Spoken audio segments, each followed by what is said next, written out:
You've been learning about value investing, finance, just regular investment for a while now, but you don't know where to go next. You're getting confused about the vast amount of information on the internet. You don't want to waste your time on crap information. You want good information and reliable information.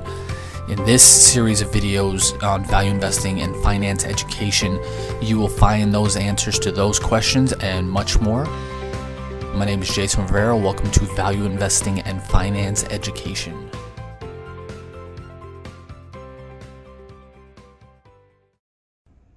Hey, Jason here.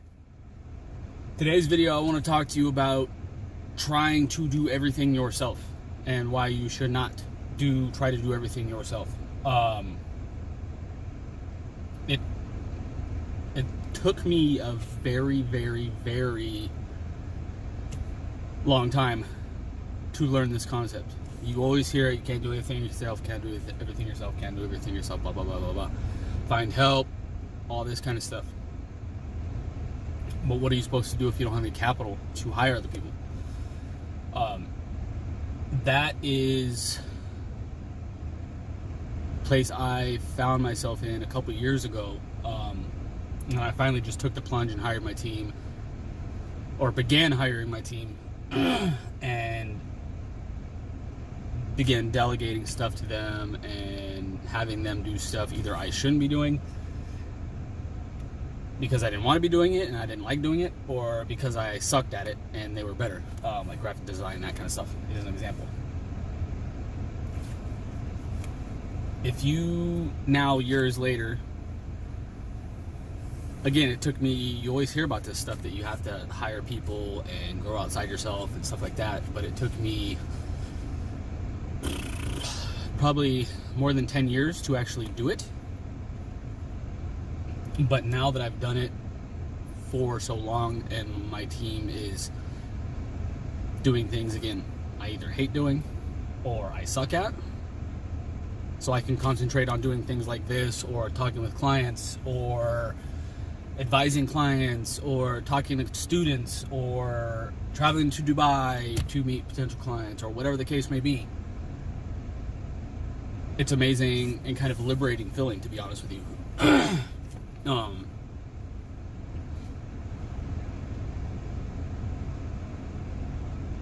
I've gotten to the point now that if I absolutely had to, I would cut everything else. If I had to, again, I would cut everything else if I could.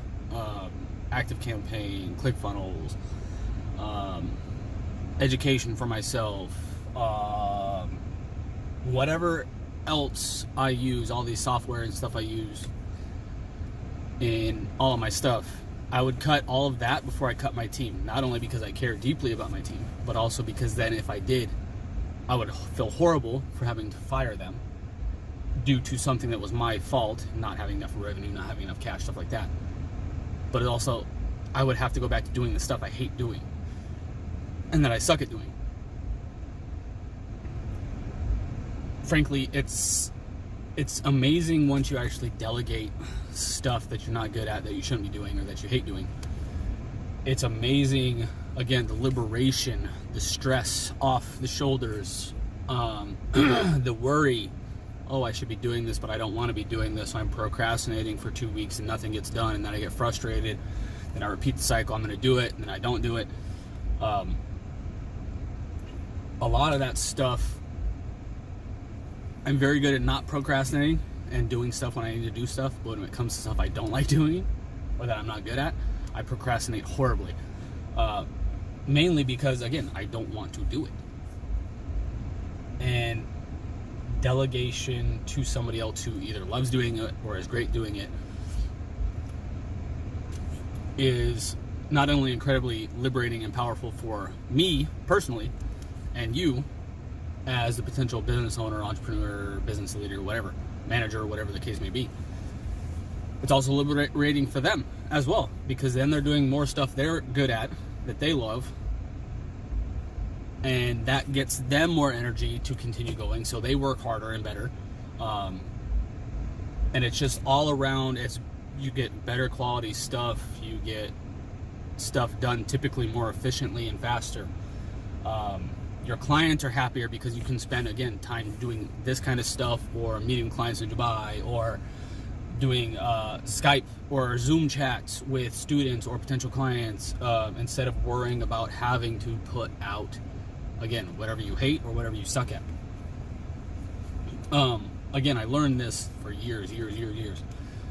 But the two people that kind of finally convinced me that I needed to do this on a full-time basis, not hire people on a full-time basis and delegate on a full-time basis, Grant Cardone and Dan Sullivan. Grant Cardone, if you don't know who he is, I'm sure most of you do. Salesman, written books on 10X rule, be obsessed to be average, sell or be sold. He's about to become a billionaire. Built himself up from nothing, literally almost dying, being beat to death when he was on drugs, going to rehab, and then coming back, building his entire, again, almost approaching $1 billion empire from scratch. He talks about this quite a bit. Is concentrate on what you do and know what you're great at, and then delegate or eliminate the rest. And then the other way that says delegate or eliminate the rest, that is a direct quote from Dan Sullivan of Strategic Coach. He talks a lot about not only these concepts I talked about, but delegating to things you suck at and that you don't like doing, not only because it is better for you, because it gives you more clarity and gives you more focus, the ability to focus more on what you're great at, what he calls your unique ability, which I talk about in another episode, so search that on the blog. And there should be a link below this as well to that post that I talk about unique ability. But he talks specifically about building a list. I think it says every quarter, building a list of everything you're great at and you love doing in one column. Another column is stuff you hate doing and that you suck at but has to be done in another column, and stuff you can either delegate or eliminate completely in another column. And every quarter you do this, every quarter you should eliminate one thing off your things you are good or great at and that you should be doing, and you delegate that to somebody. So eventually you're only focused on one or two things that you're good or great at, and you can spend pretty much 100% of your time on that. I'm not to that stage yet. I'm getting a lot closer than I was a couple years ago, though. And hopefully very soon I will be able to do that.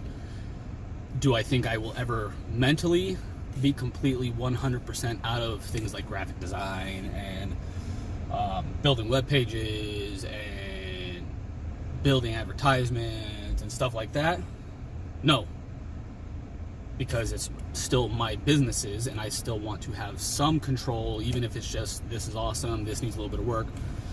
Even if it's just like kind of a, not necessarily a cursory glance, but I still want to be involved in things, and I like being involved in things. But over time, the goal is to, again, spend almost 100% of my time talking with clients, in person or over Zoom or Skype, advising clients, these kind of things. These are what my specialties are. Valuing businesses, evaluating businesses, telling people how to improve their businesses. These kinds of things are talking with students, coaching students. These are the kinds of things that are my specialties, in my opinion, and that I love doing. I get a ton of energy from, and I can do over and over and over again with little to no effect most of the time. Again, I was just in Dubai about 3 weeks ago, Dubai and Abu Dhabi and UAE about 3 weeks ago, and I flew for a combined 48 hours back and forth to be in country for almost 48 hours exactly. That was an extreme example. Hopefully I don't have to do that again. I will if I have to. But that is an extreme example of being able to talk to clients, having the ability to talk to clients. If I did this 3 years ago, if I attempted to do this 3 years ago, I literally would have been freaking out about the blog post, about creating content, about sending out emails, about all this stuff that frankly is important, but it's not as important as physically being in the moment mentally and being able to focus on a presentation to a multi-million-dollar client. Because of my delegation to my team, while I was gone I was including being out of it after travel, I was pretty out of it for about 10 days in total, including travel and being in country and then coming back and being my sleep schedule all jacked up, all that kind of stuff. I was out of it for a good about 10 days. In that time, my team got their projects, began working on other projects, asked me if I needed help on any of my projects, and everything was taken care of. So not only did I not have to worry about that when I was gone, I didn't have to worry about that stuff when I got back either.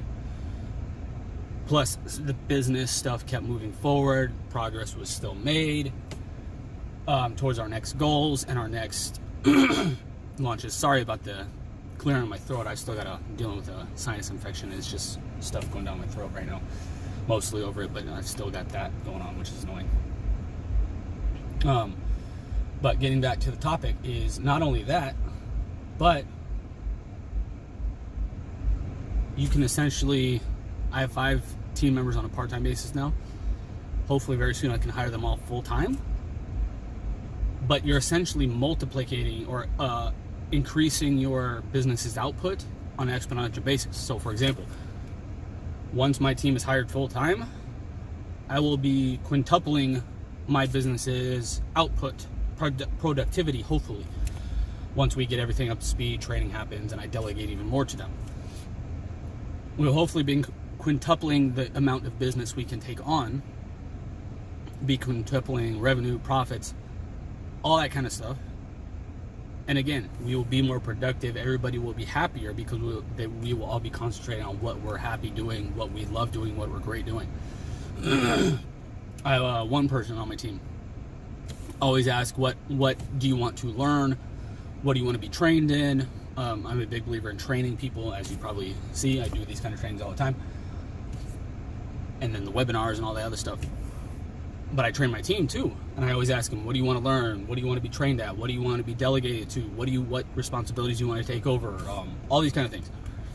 I have one team member who always says, I don't have time to learn market. She's the graphic designer, for example. Graphic designer, web design, all that kind of stuff. She's fantastic at it. Do you want to learn marketing? Do you want to learn anything else?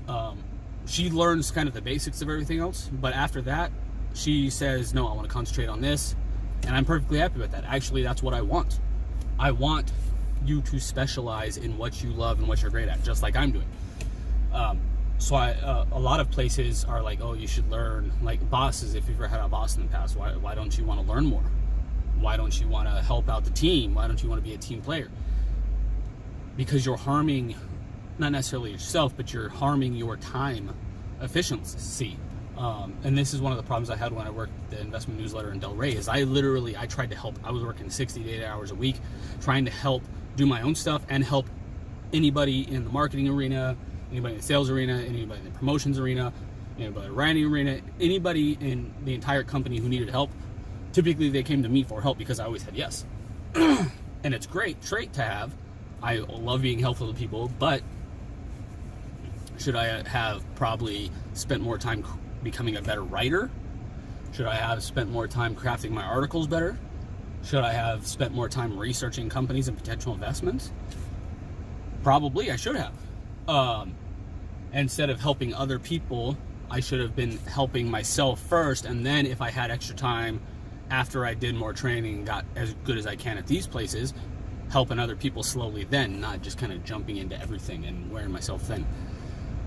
So that's another, there's so many aspects to this that it's so hugely impactful and changed. It's a very slight shift, but it's a very powerful shift once you realize it and once you go through it. Is that, again, the best way I can put it is, if you specialize in one or two things that you're good or great at and that you love doing, and you delegate or eliminate the rest, it eliminates a lot of stress, eliminates a lot of wasted energy thinking about stuff you shouldn't be thinking about, enables you to service clients better, enables you to become more productive, enables you to be hopefully more profitable, build more revenue, and grow the businesses. Again, once I hire my team full time, hopefully quintupling, because I'm only one person. I can't help as many people as I want to help as one person. Even if I did one of these every single day, one of these videos every single day, I still need people to market this. I still need people to post this on the blog. I still need people to turn our series into our video series into blog or podcast content. I still need people to be on social media.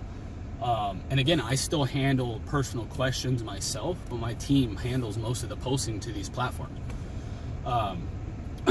Again, so I can concentrate on things like Dubai, UAE, or getting up at 12:30 a.m. this morning and meeting with a client in who has operations in the UAE and India, and is a $50 million plus business, so I can advise them on things like that. If I was worrying and mentally exhausted from thinking about other things, I wouldn't have been ready for that. So it's just an incredibly, again, very slight mind shift change, but very, very, very powerful. If you have experience in this, let me know. I'm still learning, always learning. If you have tips on delegation, because I talk about that quite a bit in other videos, and it took me a long time to learn how to do it at all, to let go, and then how to do it well is the more important part. That took me a long time to figure out, but now that I've done it, it's fantastic. I should have done it sooner. I wouldn't replace my team for anything. I'd rather again, like I said earlier in the video, get rid of everything else than my team if I have to, not only because I care for my team, but because then I have to go back and also do things I don't want to do and hate doing, and that just takes up so much mental energy. Again, in the beginning, once you're first starting up, you're going to have to do all the paperwork. You're going to have to do everything. You're going to. But once you get past a certain point, you need to hire a team member, at least one team member, probably two, to help you with some of the stuff so you can concentrate on servicing clients, creating a better experience for clients, talking to clients, talking to students, thinking about overall big picture strategy of where you want to go, this kind of things. Incredibly powerful. If you want to learn more, specifically Grant Cardone talks about this quite a bit, but mainly Dan Sullivan of Strategic Coach. He talks about it a lot. And he's fantastic. He has free podcasts. He has videos out there. He's fantastic. Can't recommend those two enough, and especially Dan Sullivan. So I'd love to hear your thoughts on this: delegation, building a team, not doing everything yourself, all these kind of things in the comments below. If you're watching on YouTube, make sure to like, love, share, subscribe, and hit the bell so you're notified every time we release a new video. And again, I'd love to hear your thoughts on this. I still answer everything myself. And